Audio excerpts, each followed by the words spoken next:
Considering all the findings of the Committee of the Whole that this representation just presented, we therefore recommend the filing of criminal charges against the following.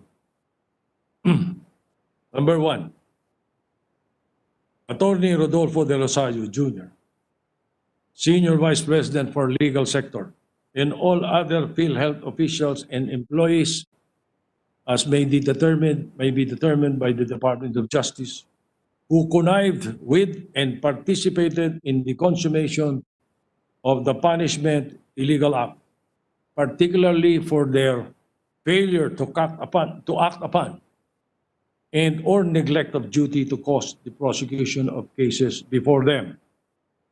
Article 208 of the Revised Penal Code, prosecution of offenses, negligence, and tolerance. Violation of Republic Act 3019 or the Anti-Graft and Corrupt Practices Act. Number 2, Ms. Jovita Aragona, Senior Vice President for Information Management Sector. Mr. Calixto Gabuya, Jr., Acting Senior Manager, Information Technology and Management Department, and all other PhilHealth officials and employees who connived with and participated in the consummation of the punishment/illegal act, particularly for their act of overpricing IT supply and the concealment alteration of documents pertaining thereto. Article 171 of the Revised Penal Code, falsification by public officer, employee, or notary, or ecclesiastic minister. Article 213 of the Revised Penal Code, frauds against the public treasury and similar offenses.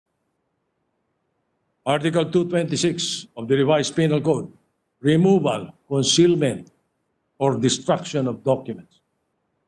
Violation of Republic Act 3019 or the Anti-Graft and Corrupt Practices Act, in violation of Article 2 of Republic Act 9184 or the Government Procurement Reform Act.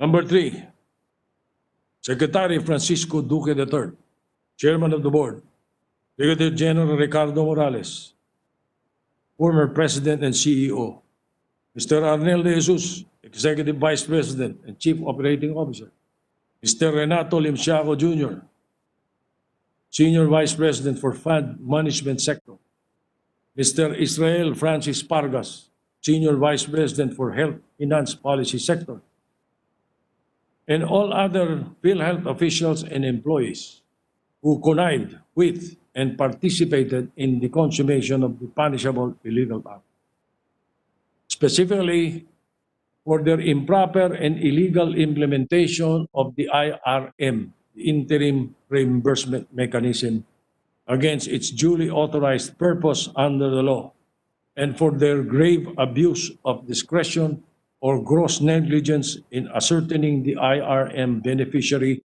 without valid criteria for distribution. Article 217 of the Revised Penal Code, malversation of public funds or property. Article 220 of the Revised Penal Code, illegal use of public funds or property. Violations of Republic Act 3019 or the Anti-Graft and Corrupt Practices Act. Number 4, Mr. President,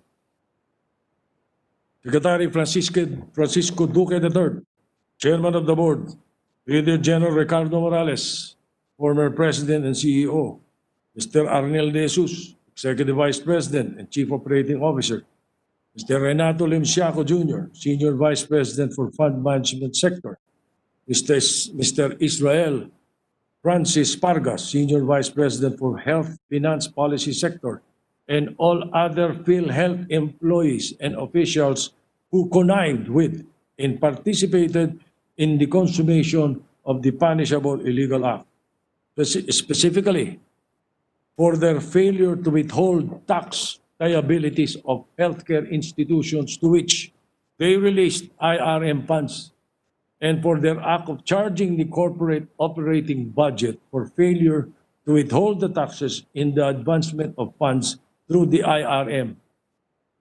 Article 217 of the revised penal code, malversation of public funds or property, violation of the National Internal Revenue Code, violation of Republic Act 1051, violation of Republic Act 3019 or the Anti-Graft and Corrupt Practices Act. Mr. President, in addition to the criminal charges that the committee recommends to the Department of Justice and the Ombudsman, we also recommend to the DOJ and the Ombudsman to file against PhilHealth officials and employees administrative cases. This committee likewise recommends them to file administrative case against Brigadier General Morales and SVP Dennis Mas, Management Service Sector, for not implementing the board resolutions on courtesy resignations, which is clearly a neglect of duty and insubordination. File administrative case against General Morales, Executive Vice President and COO Arnel de Jesus, and Mr. Arnel de Jesus, Executive Vice President and Chief Operating Officer, for violating COA rules on the period of liquidation in issuing Memorandum Circular 2020-032. File administrative case against Attorney Rodolfo Del Rosario, SVP for Legal Sector, and all other officers and employees of the Protest and Appeal Review Department of PhilHealth for failure to act in gross neglect of duties relative to the cases pending in their department. Ensure that the administrative and criminal cases are timely filed against responsible individuals, healthcare institutions, and corporations. Filing charges against responsible individuals, healthcare institutions, and corporations will prove PhilHealth's and the government's commitment to ensure that government funds are not mismanaged and that corruption is not tolerated. Further, cases and subsequent convictions will serve as a deterrent for others with corrupt intentions. Given the observation of the B. Brown Avitum Philippines Incorporated, evidence for ghost patients must be sought after. The report recommended that this can be done by retroactively matching the latest death data from the Philippine Statistics Authority. And also recommended to PhilHealth. Here are some of the committee's recommendations.